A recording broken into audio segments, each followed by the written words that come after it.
Hello and salutations, it's me, Salty, welcome back to 2 Cents Toys, and today we're going over the Vintage Collection Power Droid, or the Gonk Droid, as everyone calls it, including myself. There's not going to be a lot to go over, other than the little Gonk Droid and the card back mostly. I love the Gonk Droid. This was kind of a no-brainer for me.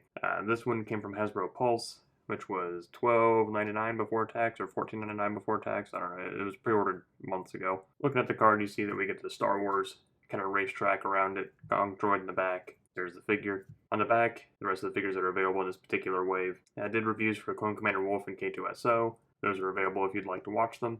And technically, so is Luke Skywalker. I did that a year ago when he was part of the 3-pack that came out. With all that out of the way, I'm going to cut him off the bubble. We'll go over his little bits of articulation, pop his hood off, and all that kind of stuff. And here's the Gonk Droid. All of his little kind of bits and bobs hanging out on top to give him a little bit of rust, some paint wear, which is nice. Normally, this kind of stuff would irk me, but I think it's intentional weathering, so not so bad. You get a little bit of a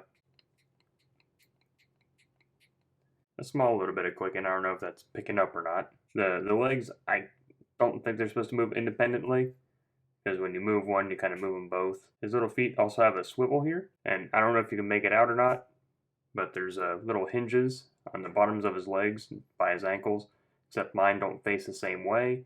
So you kind of have to, if this happens to you, you kind of have to reach up there and move them to whichever way you want them to go, and then kind of swivel the foot to agree with it. Also, there's hinges up inside the body at the top of the legs. So if you can get them to face the right way, which mine are still a little bit cockeyed, the legs will go back that far and forward that far. His little ankles will go back that far and forward that far. Otherwise, that's the Gonk Droid. And his little top here comes off to reveal that giant old battery, because he is basically a walk-in battery.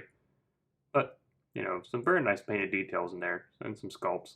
Not everyone's a huge fan of the Gonk Droid, but I happen to be a big fan. I think he's very underappreciated. And that's really about it.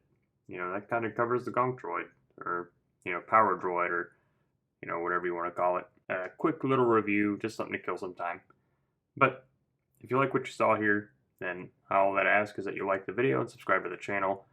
It really helps me out a lot, and I always appreciate it when you do it, especially since you don't have to. So, anyway, thanks for stopping by today. And until next time, I'm Salty. Conk conk.